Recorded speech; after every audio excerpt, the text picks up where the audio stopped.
Hello and welcome back to Thresholds. In the first episode, I spoke about grief as a stark and frightening landscape into which people are flung after loss, where familiar ground collapses beneath their feet and nothing feels reliable or safe. Today, I want to remain within that same landscape and speak about what often follows once we arrive there. Stillness. Silence. This stillness is not the stillness we might seek or practice through meditation, mindfulness, or prayer. It's not the stillness of calm, of peace, and of serenity.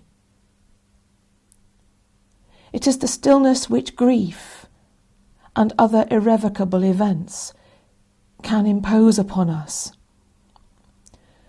For there are times in life when nothing more can be done, when no explanation changes the facts, when no further action alters the outcome,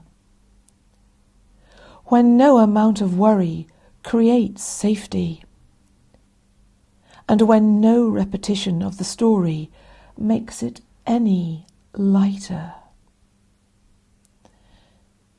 In such moments, we begin to realize that it may be better to stand still.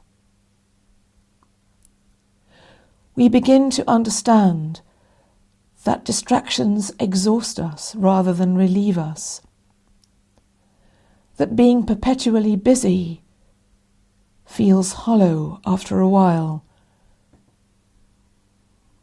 that surrounding ourselves with noise can become unbearable. Gradually, and sometimes suddenly, we find ourselves still, silent.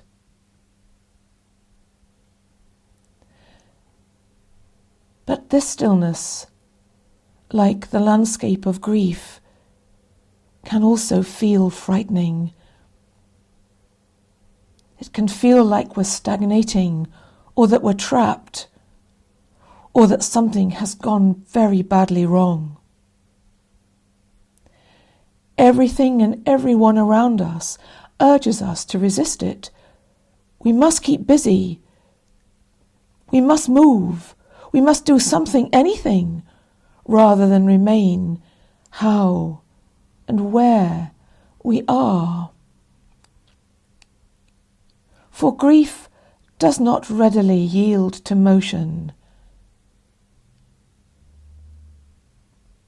There seems to be a kind of stillness which sorrow requires, not because it heals us, but because there is nowhere else for us to go, no other way for us to be. This kind of stillness is not chosen by us, it is enforced upon us. In Burnt Norton, the first of his 4 quartets, T.S. Eliot wrote about what he called a still point. He was writing from within a contemplative, spiritual context, and was careful to insist that this stillness should not be mistaken for stagnation, and he was careful not to place it in time or space, because the moment we do that, we misunderstand it. What matters here is not so much Eliot's spirituality, but what he was trying to protect, which is the truth that some stillness is very much alive, even when it looks barren, and that it is not paralysis, even when nothing appears to be moving. Later in the same poem, Eliot speaks of a stillness that is not lifeless, a stillness that holds movement within it. This movement is not visible, it's not expressed, it's not performed, but it is present within the stillness. And while our grieving experience may cause us to think that we are 1.75 million miles away from what T.S. Eliot was writing about, nevertheless, the stillness which grief brings can look from the outside like collapse or withdrawal, while from within it is often full of feeling, full of nervous vigilance, and full of what we cannot bring ourselves to speak about or to act upon.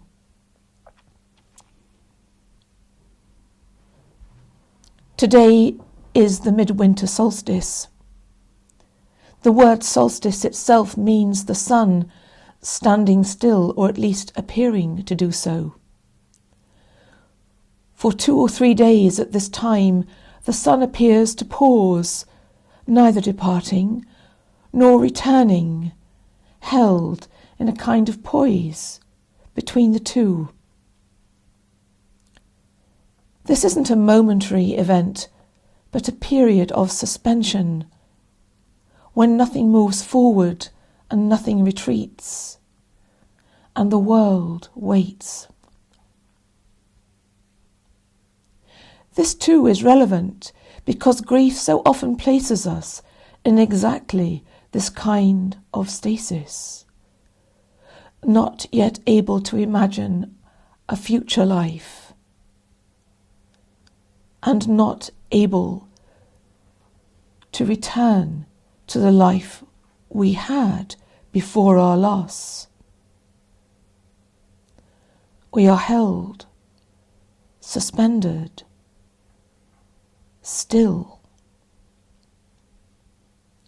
And in this stillness, time loosens its grip upon us. Any sense of future recedes while the past presses on us, and the present becomes very narrow indeed. For we are left without the usual escapes. This stillness does not comfort us. It offers us no reassurance, and it explains nothing. But it does possess integrity, because it refuses to add suffering to what we already suffer. So often grieving people are urged to keep going, stay strong, think positively, or generally distract ourselves. And over time, we may experience these mandates as too much, another demand placed upon our life, which has become so fragile, broken open. By contrast, the stillness in grief demands no performance. It only asks that we stop running. Now, this doesn't mean resignation, nor does it mean approval of what has happened. And it doesn't mean that fear and sorrow have gone.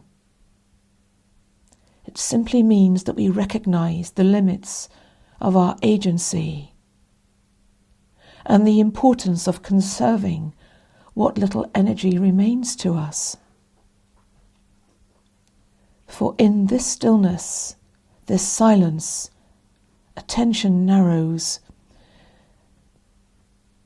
and our nervous system begins to relax from its constant scanning. None of this is a spiritual achievement.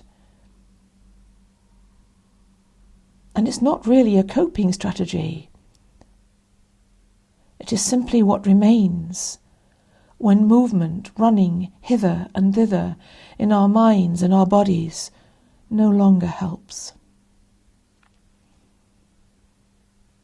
And if you find yourself in this stillness, unable to rush, to distract yourself, unable to make things better, even for a short moment, then this is not about failure.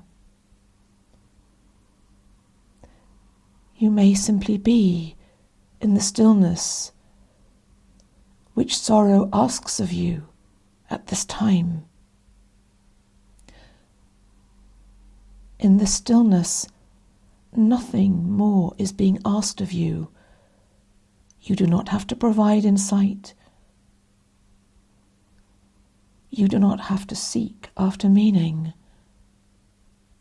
You are being invited to be still.